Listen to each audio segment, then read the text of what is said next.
Have you ever looked at history and realized that the biggest moments, the real game changers, were total surprises? That's what we're digging into today. We're going to unpack Nassim Nicholas Taleb's absolutely mind-bending book, The Black Swan, and really get to the heart of how the highly improbable shapes everything. So let's start with the story that gives the book its name. For literally thousands of years, everyone in the old world just knew that all swans were white. I mean, every swan they'd ever seen confirmed it. It was a fact. And then, boom. Explorers get to Australia, and what did they find? A black swan. In one single moment, an ironclad belief held for millennia was completely shattered. That's the power we're talking about. Okay, so what is a black swan, officially? Taleb gives us a really sharp three-part definition. First, it's a total outlier. Nothing in the past could have reasonably prepared you for it. Second, it has a massive impact. It can be good, it can be terrible, but it's never small. And third, and this is the kicker, after it happens, we all look back and cook up stories to make it seem like it was predictable all along. To get where these events come from, Taleb asks us to think about two totally different worlds. Each one has its own set of rules for how randomness works. And getting this distinction, well, it's the key to understanding everything else. First up, we have a place called Mediocristan. This is the world of the physical, the everyday, the predictable. Think about stuff like human height. You could gather 1,000 people, and even if you added the tallest person on Earth to the mix, they wouldn't dramatically change the average height of the group, right? In Mediocristan, the collective rules and no single event is a game changer. But then there's Extremistan, and this is a whole different beast. This is the world of ideas, of wealth, of financial markets. Here, the rules are wild. Think about book sales. You could have one author, say J.K. Rowling, who sells more books than pretty much all other authors combined. In Extremistan, one single observation can change everything. This is where black swans are born.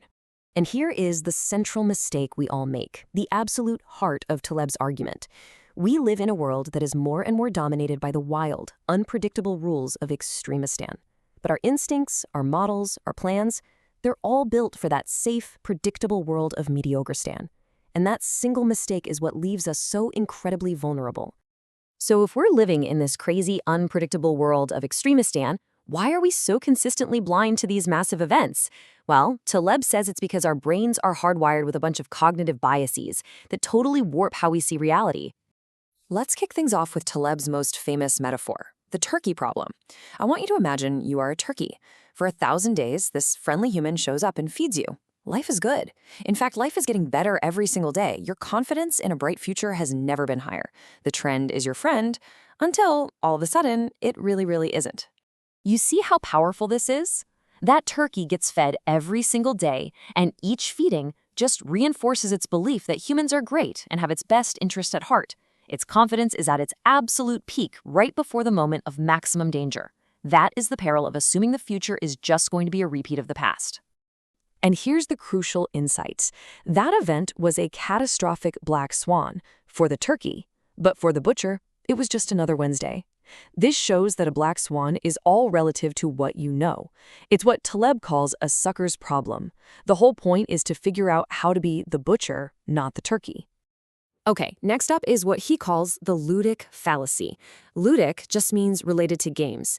And this is the huge mistake of thinking that real-world risk behaves like a casino game. In a casino, everything's neat, the rules are clear, you can calculate the odds, and the randomness is contained. But real life isn't a casino, is it? Out here, the rules are murky, the probabilities are unknowable, and the uncertainty is absolutely wild. We've kind of been brainwashed to think of chance like rolling dice. But the real world, the stock market, politics, our careers, it doesn't play by those clean, simple rules. Then you've got the narrative fallacy. And this one is so deeply human. Our brains just crave stories. We can't help but look at a bunch of random facts and immediately try to connect the dots, to force a story of cause and effect onto them. Stories make the world feel simple, but it's a dangerous illusion. This classic example just nails it. If I say, the king died and the queen died, that's just a list of facts. But if I say, the king died and then the queen died of grief, well, that's a story. It's way easier to remember, it feels more meaningful. But in adding that story, we've injected a cause that might be totally made up.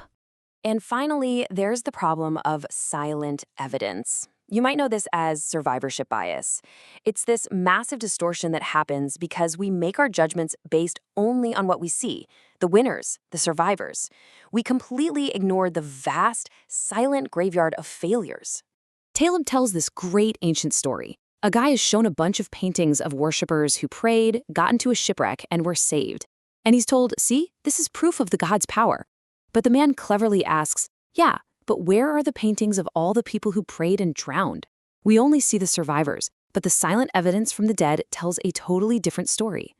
Okay, so this might all sound a little bit terrifying, right? Our world is run by huge surprises, and our brains are wired to ignore them. So what are we supposed to do? Well, the good news is Taleb doesn't just leave us there. He actually gives us a practical game plan for living in this world. Here is the fundamental shift you have to make in your thinking. Stop trying to predict the unpredictable. It's a fool's errand. The real job isn't predicting specific black swans. It's about building a life that's resilient to the bad ones and wide open to the good ones. And it all starts with what he calls epistemic humility. It sounds fancy, but it's simple. It's just a deep, honest awareness that what you don't know is way more important than what you do know. It's about swapping arrogance for a healthy respect for the unknown. Now, this has some really direct practical consequences for your life. Taleb basically says, ditch the rigid 5-year plan. Why? Because your life isn't some predictable train track. It's actually the result of a handful of massive, unplanned shocks and opportunities. Your career, your relationships, they're all subject to black swans, not some neat and tidy schedule. So the strategy has 2 parts. It's simple. First, you play defense. You avoid situations where one bad event can completely wipe you out. Don't be the turkey. Second, you play offense. You actively put yourself in situations where you can get lucky, where positive black swans can find you. This is all about tinkering and creating opportunities for serendipity. So how do you play offense? Well, you start by valuing action over just talking. You favor running little experiments over telling yourself a great story. You value your own direct experience over just reading about history. And you trust hands-on, real-world knowledge more than abstract theories. In the end, it all comes down to this. This isn't just some fun intellectual game. It is a genuine survival strategy. The whole point is to understand these forces so you can put yourself on the right side of uncertainty. To be the butcher, not the turkey. And so, I want to leave you with one final question to think about.